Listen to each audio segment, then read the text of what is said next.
프랑스 외교부가 발칵 뒤집어졌습니다. 기아나 우주센터에서 프랑스 요원에 이어 미국 항공우주의학 전문의 매건 로버츠까지 갑자기 쓰러졌고 현장에 있던 한국군 의무장교가 단 한마디로 상황을 뒤집었기 때문입니다. 최장암 의심됩니다. 즉시 한국으로 이송해야 합니다. 프랑스와 미국 모두 절차만 논하는 사이 한국은 두 사람을 공군 수송기로 즉각 데려와 수술팀을 꾸렸습니다. 그리고 죽음의 문턱에서 한국 의료진이 내린 결정은 모두를 충격에 빠뜨렸죠. 수술 결과를 전해들은 마크롱 대통령은 이렇게 말했습니다. 저 기술, 프랑스에도 필요하다. 당장 도입을 추진하라. 하지만 여러분, 이것은 진짜 이야기의 시작에 불과합니다.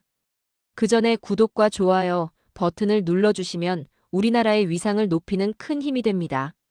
한국 최고라고 댓글로 남겨주세요. 또 어디서 듣고 계신지도 알려주세요. 저는 매건 로버츠입니다.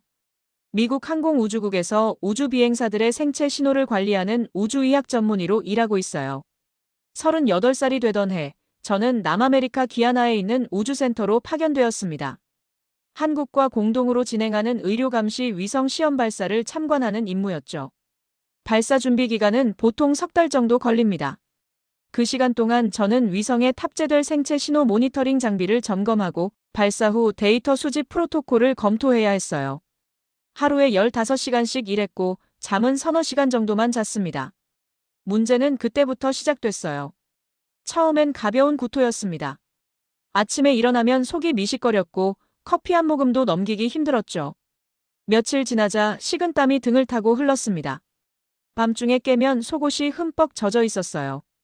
상복부를 누르면 둔한 통증이 느껴졌지만 저는 제 몸에 너무 관대했습니다. 스트레스성 위염이겠지. 의사인 제가 가장 어리석은 환자가 되어버렸어요. 업무 스트레스 탓으로 돌리고 재산제 몇 알로 버텼습니다. 동료들이 얼굴이 안 좋다고 물어봐도 그냥 웃으며 넘겼죠.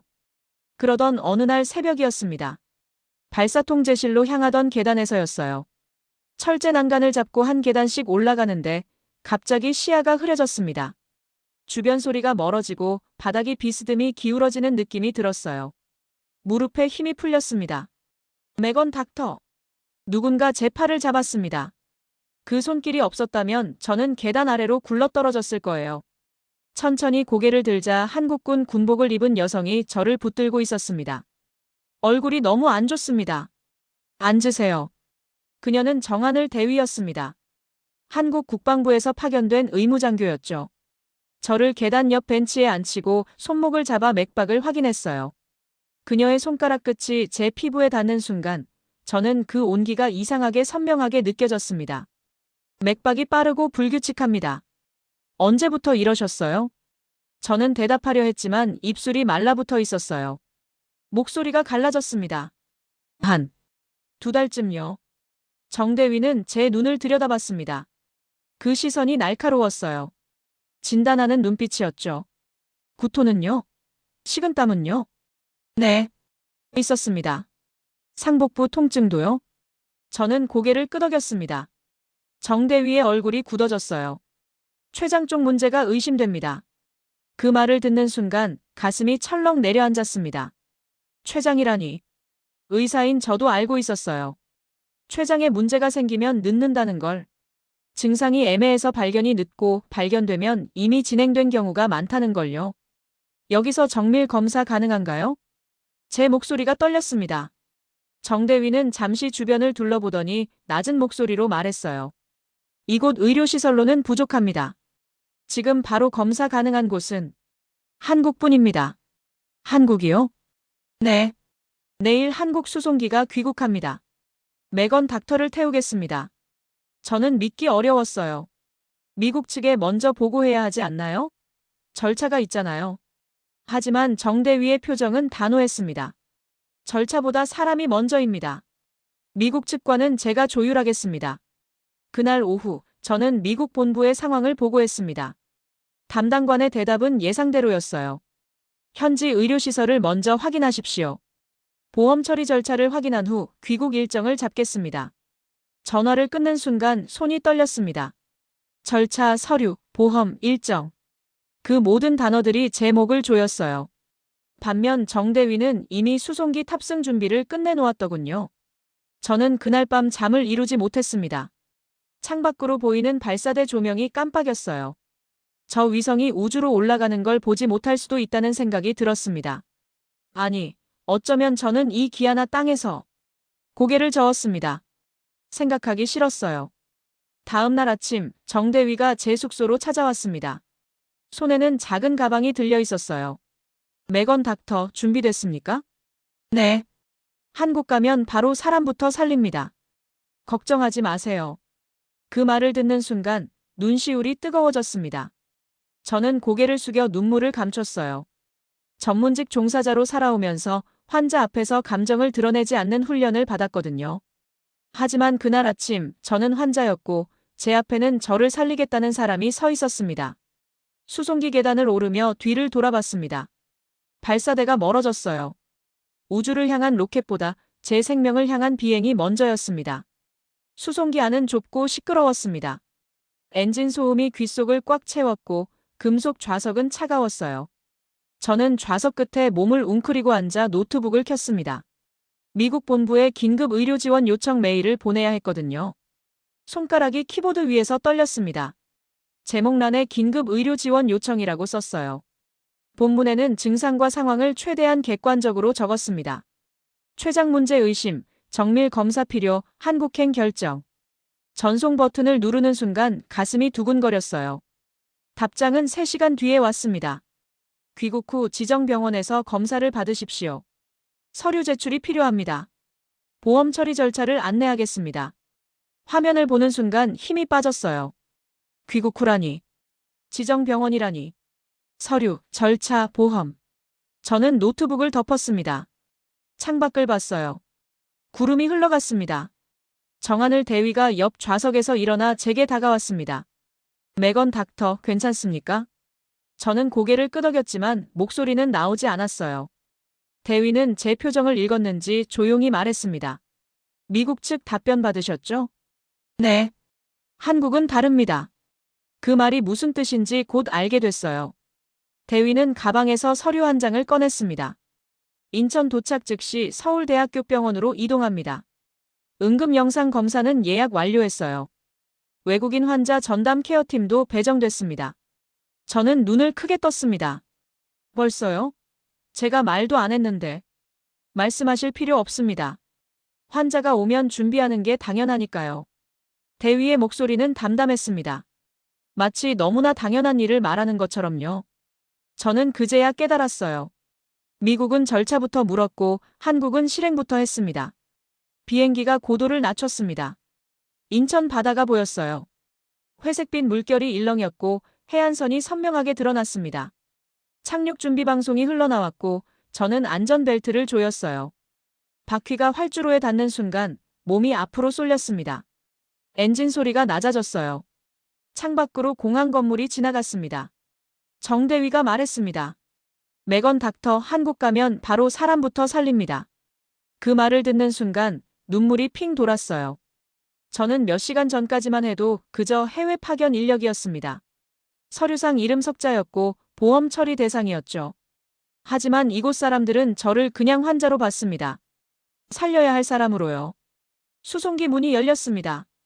차가운 공기가 밀려 들어왔어요. 저는 천천히 일어나 계단을 내려갔습니다.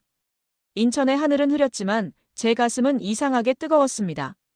공항 입국장 문이 열리자 사람들이 보였습니다. 마중 나온 가족들, 택시 기사들, 안내원들. 그 사이에서 한 남자가 제 이름을 불렀어요. 매건 로버츠. 목소리가 또렷했습니다. 저는 고개를 돌렸어요. 50대쯤 되어 보이는 남자가 서 있었습니다. 흰 가운 위에 겨울 코트를 걸쳤더군요. 저는 서울대학교 병원 외과 윤도현 교수입니다. 바로 병원으로 이동합시다. 그는 제 캐리어를 받아들었어요. 저는 당황했습니다. 제가 들겠습니다. 지금은 힘을 아끼세요. 의사가 권합니다. 윤 교수의 목소리는 단호했습니다. 저는 더 말하지 못했어요. 그는 앞장서서 걸었고 저는 그 뒤를 따랐습니다. 주차장으로 가는 동안 저는 가장 현실적인 걱정을 꺼냈어요. 저는 미국인이고요. 보험 문제도 복잡합니다. 이 절차가 괜찮을까요? 윤 교수는 걸음을 멈추고 저를 돌아봤습니다. 한국은 응급 환자를 국적으로 구분하지 않습니다. 치료는 먼저, 계산은 나중입니다. 그 한마디가 공항 차가운 공기 속에서 제 가슴을 녹였어요. 차는 빠르게 달렸습니다. 창밖으로 인천의 밤 풍경이 지나갔어요. 고층 건물의 불빛들이 반짝였고 도로 위 차들이 줄지어 흘렀습니다. 저는 창에 이마를 기댔어요. 유리가 차갑게 느껴졌습니다. 1시간쯤 지나자 큰 건물이 보였습니다. 서울대학교 병원. 응급실 입구에 불이 환하게 켜져 있었어요. 차가 멈추자 윤 교수가 먼저 내렸습니다. 매건 내리세요. 저는 천천히 차에서 내렸어요. 다리에 힘이 없었습니다. 응급실 문이 자동으로 열렸고 소독약 냄새가 코끝을 찔렀어요. 먼저 영상 검사부터 하겠습니다. 그날 밤 저는 검사실을 오갔습니다. CT 촬영, 혈액 검사, 초음파. 기계 소리가 귓가에 맴돌았어요. 차가운 검사대 위에 누웠을 때 천장에 형광등이 눈부셨습니다. 다음 날 아침 윤 교수가 병실로 들어왔습니다. 그의 손에는 영상 자료가 들려 있었어요. 췌장에 악성 종양이 있습니다. 제 손이 이불을 움켜쥐었습니다. 다행히 수술 가능 단계지만 시간이 많지 않습니다. 악성. 그 단어가 귓속에서 울렸어요. 저는 입술을 깨물었습니다. 윤 교수는 제 옆 의자에 앉았습니다. 매건, 우리가 함께 이겨냅시다. 그의 눈빛이 흔들리지 않았어요. 저는 고개를 끄덕였습니다. 목소리는 나오지 않았지만요. 수술은 사흘 뒤로 잡혔습니다. 준비 기간이 필요하다고 했어요. 저는 병실 침대에 누워 천장만 바라봤습니다. 형광등 불빛이 흐릿하게 번졌어요. 수술 전날 밤이었습니다. 시계가 11시를 넘길 무렵 갑자기 배가 찢어질 듯 아팠습니다. 숨이 막혔어요. 손으로 배를 움켜쥐었지만 통증은 더 심해졌습니다. 식은땀이 이마를 타고 흘렀어요. 침대 옆 호출 버튼을 눌렀습니다. 1번, 2번, 3번. 손이 떨려서 제대로 누를 수가 없었어요. 숨소리가 거칠어졌습니다. 문이 열렸습니다. 간호사가 뛰어들어왔어요. 매건 씨. 그녀는 박서윤 간호사였습니다. 제 손목을 잡고 맥박을 확인했어요. 얼굴이 하얗게 질렸습니다. 혈압 80 이하로 떨어집니다. 교수님 호출할게요. 서윤 씨의 목소리가 복도로 퍼졌습니다. 발소리가 여러 개 들렸어요. 문이 다시 열리고 윤도현 교수가 들어왔습니다. 뒤따라 의료진 서너 명이 함께 왔어요. 호흡이 가빠집니다. 산소 포화도 떨어지고 있어요. 누군가 제 얼굴에 산소 마스크를 씌웠습니다. 차가운 플라스틱이 피부에 닿았어요. 윤 교수가 제 손을 잡았습니다. 매건, 들립니까? 저는 고개를 끄덕이려 했지만 힘이 없었어요. 눈꺼풀이 무거웠습니다. 중환자실로 옮깁니다. 지금 바로요. 침대가 움직였습니다. 복도 천장의 형광등들이 빠르게 지나갔어요. 엘리베이터 문이 열리고 닫혔습니다. 기계음이 울렸어요. B-, B-, B-. 중환자실은 조용했습니다. 아니, 제 귀가 멍한 것뿐이었어요. 사람들이 제 주변에서 움직였습니다. 주사 바늘이 팔에 꽂혔고 차가운 링거액이 혈관을 타고 올라가는 게 느껴졌어요. 윤 교수의 얼굴이 제 시야에 들어왔습니다. 매건, 버티세요. 조금만 버티면 됩니다. 저는 떨리는 목소리로 물었어요. 혹시 수술 못하는 건가요? 윤 교수는 제 손을 꽉 잡았습니다. 그 손이 따뜻했어요. 이 밤만 버티면 내일 반드시 수술합니다. 우린 환자를 포기하지 않습니다. 그 말이 제 가슴을 부여잡았습니다. 저는 눈을 감았어요. 어둠 속에서 심장 소리가 들렸습니다. 쿵 마이너스 쿵 마이너스 쿵 마이너스. 시간이 얼마나 지났을까요? 통증이 조금씩 가라앉았습니다. 호흡이 안정됐어요. 눈을 뜨자 박서윤 간호사가 제 옆에 서 있었습니다. 그녀는 제 이마에 땀을 닦아줬어요. 이제 괜찮아요. 매건 씨, 잘 버텼어요. 목소리가 부드러웠습니다. 저는 입술을 때려 했지만 목이 말라 소리가 나오지 않았어요. 서윤 씨가 물을 적신 거즈를 제 입술에 대줬습니다. 축축한 느낌이 퍼졌어요. 새벽 4시쯤 윤 교수가 다시 들어왔습니다. 그는 제 상태를 확인하고 고개를 끄덕였어요. 고비는 넘겼습니다. 아침에 수술 들어갑니다. 저는 눈물이 흘렀습니다. 죽음이 목 뒤까지 다가왔다가 물러간 느낌이었어요. 윤 교수는 제 어깨를 가볍게 두드렸습니다. 매건, 우리 함께 이겨냅시다. 그날 밤, 저는 죽음을 처음 만났습니다. 그리고 그걸 밀어낸 건 한국 의료진의 손이었어요. 아침이 밝았습니다. 병실 창문으로 빛이 들어왔어요. 회색빛 서울 하늘이 보였습니다. 수술복을 입었습니다. 얇은 천이 피부에 스쳤어요. 간호사가 제 머리에 수술 모자를 씌웠습니다. 침대가 복도로 나갔고 바퀴 구르는 소리가 바닥에 울렸어요. 수술실 앞에서 침대가 멈췄습니다. 박서윤 간호사가 제 옆에 섰어요. 그녀는 제 손을 꽉 잡았습니다. 매건 씨, 혹시라도 무섭다면. 서윤 씨의 목소리가 떨렸습니다. 제가 보호자라고 생각하세요. 보호자. 그 단어가 가슴을 쳤어요. 저는 미국에 있는 가족에게도 말하지 못했습니다. 암이라고 수술한다고 무섭다고. 하지만 완전히 타국 사람인 이 여자가 저를 보호자처럼 대해줬어요. 고마워요. 제 목소리가 갈라졌습니다. 서윤 씨는 웃으며 제 손을 놓았어요. 수술실 문이 열렸습니다. 차가운 공기가 얼굴을 스쳤어요. 천장에 무영등이 환하게 켜져 있었습니다. 마취과 의사가 다가왔어요. 매건 씨, 천천히 숫자를 세어보세요. 10부터 거꾸로요. 10, 9, 8. 눈꺼풀이 무거워졌습니다. 주변 소리가 멀어졌어요. 7, 어둠 속으로 떨어졌습니다. 꿈을 꿨습니다.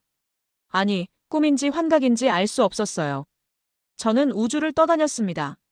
별들이 멀리 반짝였고 지구가 작은 구슬처럼 보였어요. 몸이 붕 떠서 천천히 회전했습니다. 누군가 제 이름을 불렀습니다. 매건. 목소리가 아득했어요. 저는 그쪽으로 손을 뻗었지만 아무것도 잡히지 않았습니다. 매건, 들리세요? 목소리가 가까워졌어요. 저는 눈을 떴습니다. 아니, 뜨려고 했지만 눈꺼풀이 너무 무거웠어요. 종양 제거 성공했습니다. 윤도현 교수의 목소리였습니다. 저는 천천히 눈을 떴어요. 흐릿한 시야에 윤 교수의 얼굴이 들어왔습니다. 수술. 끝났어요? 네. 9시간 걸렸습니다. 매건 잘 버텼어요. 눈물이 흘렀습니다. 제가 우는 건지 마취 때문인지 알 수 없었어요. 윤 교수가 제 손을 잡았습니다. 이제 회복만 남았습니다. 저는 고개를 끄덕였어요. 목소리는 나오지 않았지만 가슴 속에서 무언가가 터졌습니다. 안도였을까요? 감사였을까요? 두 가지 다였어요. 회복실은 따뜻했습니다. 담요가 몸을 감쌌고 기계음이 규칙적으로 울렸어요. B-, B-. 박서윤 간호사가 들어왔습니다. 그녀는 제 이마를 짚어봤어요. 열은 없네요. 통증은 어때요? 괜찮아요. 거짓말이었습니다. 배가 아팠어요. 하지만 그 통증마저 감사했습니다. 살아있다는 증거였으니까요. 그날 밤 저는 병실 창밖을 봤습니다. 서울의 불빛들이 반짝였어요. 저 멀리 남산타워의 불빛도 보였습니다. 저는 확신했습니다. 이 나라가 아니었다면 저는 이미 여기 없었을 거라고. 절차를 기다리다 죽었거나 포기했을 거예요. 하지만 한국은 제게 시간을 주지 않았습니다. 죽을 시간을요? 수술 후 일주일이 지났습니다. 윤도현 교수가 병실로 들어왔어요. 매건, 이제 항암 치료를 시작해야 합니다. 항암. 그 단어를 들었을 때 온몸이 굳었습니다. 저도 알고 있었어요. 수술만으로는 끝이 아니라는 걸. 6번의 항암 치료가 남아있다는 걸요. 언제부터요? 내일부터 시작합니다. 첫 번째 항암은 생각보다 고통스러웠습니다. 링거줄을 타고 약물이 들어오는 순간부터 속이 뒤틀렸어요. 몇 시간 지나자 구토가 시작됐습니다. 뱃속이 비어도 계속 토했어요. 둘째 항암도 마찬가지였습니다. 머리카락이 빠지기 시작했어요. 베개에, 손바닥에, 세면대에. 거울을 보지 않았습니다. 볼 용기가 없었거든요. 셋째 항암 날이었습니다. 링거를 꽂고 누워있는데 갑자기 가슴이 답답해졌어요. 숨이 제대로 쉬어지지 않았습니다. 심장이 빠르게 뛰었어요. 간호사님. 목소리가 나오지 않았습니다. 손을 들어 호출 버튼을 눌렀어요. 아니, 누르려 했지만 팔이 떨어졌습니다. 시야가 흐려졌어요. 천장이 빙글빙글 돌았습니다.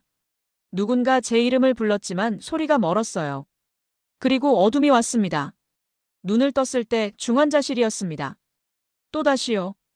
산소 마스크가 얼굴을 덮고 있었고 온몸에 줄이 연결되어 있었어요. 옆에는 윤도현 교수가 앉아 있었습니다. 깨어났군요. 윤 교수의 목소리가 낮았습니다. 어젯밤 많이 위험했습니다. 제 눈에서 눈물이 흘렀어요. 급성 쇼크였어요. 산소 포화도가 급격히 떨어졌고 의식을 잃었습니다. 항암을 멈출 수도 있었지만 윤 교수가 잠시 말을 멈췄습니다. 당신이 버틸 힘이 있다고 믿었습니다. 저는 고개를 저었어요. 목소리가 갈라졌습니다. 이제 더는 못 견디겠어요. 윤 교수는 아무 말도 하지 않았습니다. 그냥 제 손을 잡고 있었어요. 오후쯤 문이 열렸습니다. 60대쯤 되어 보이는 남자가 들어왔어요. 흰 가운을 입고 있었습니다. 매건 씨, 저는 이 병원 원장 추경호입니다. 추 원장은 제 침대 옆 의자에 앉았어요. 그의 눈빛이 단정했습니다. 많이 힘드시죠? 저는 고개를 끄덕였어요. 포기하고 싶으시죠? 또 끄덕였습니다. 눈물이 멈추지 않았어요. 추 원장은 천천히 말했습니다. 매건, 사람은 각자의 한계가 있습니다. 하지만 한국 의료는 환자를 먼저 놓지 않아요. 그는 창밖을 바라봤습니다.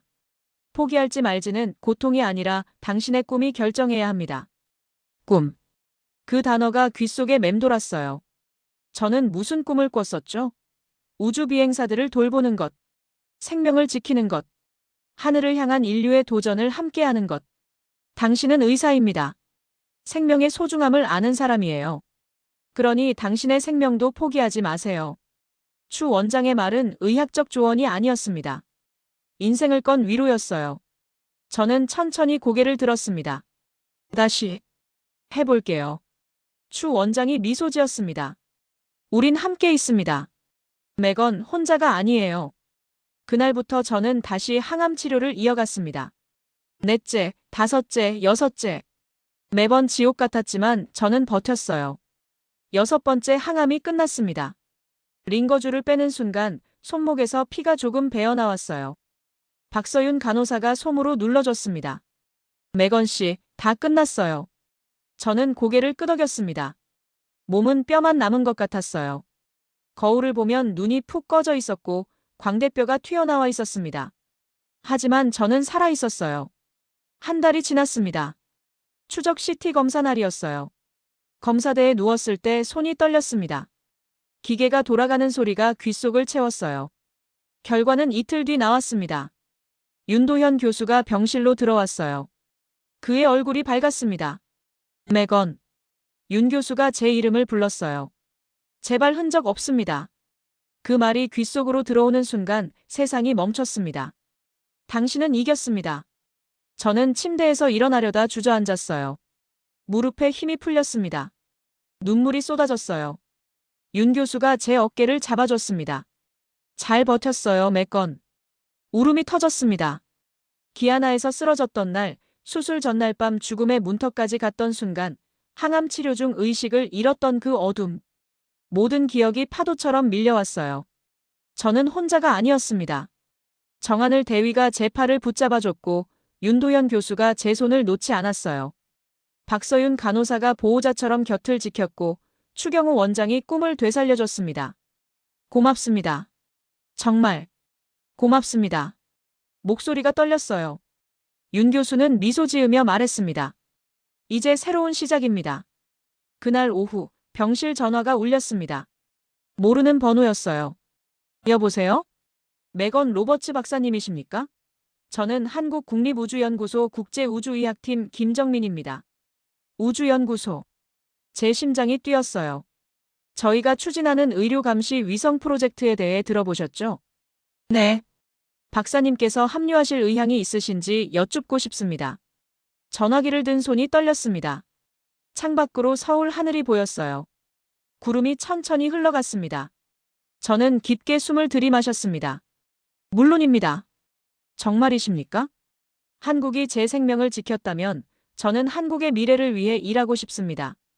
전화 너머로 잠시 침묵이 흘렀어요. 그리고 김정민 씨의 목소리가 들렸습니다. 감사합니다, 박사님.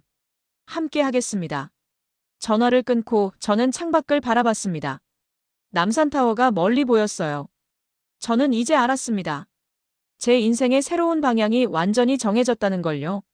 미국으로 돌아가지 않기로 했습니다. 이곳이 제 두 번째 고향이 될 거예요. 아니, 이미 됐습니다. 제 생명을 살려준 곳이니까요.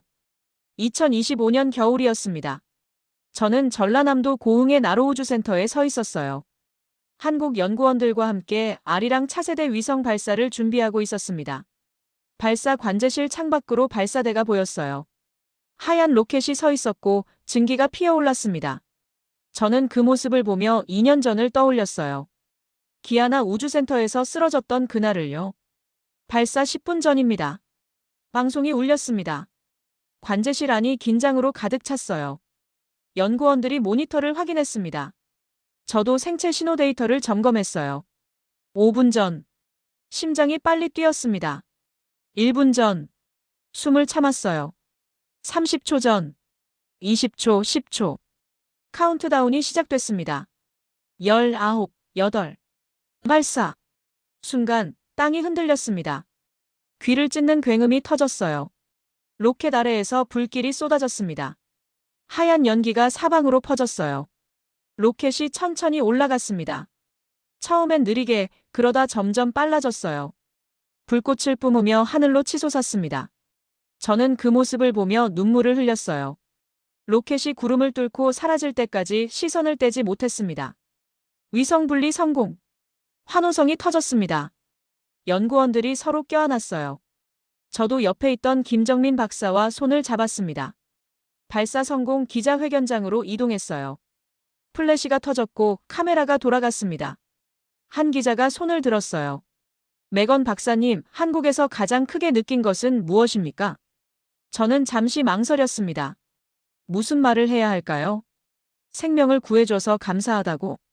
의료 시스템이 훌륭하다고? 아니었습니다. 그런 말로는 부족했어요. 저는 천천히 입을 열었습니다.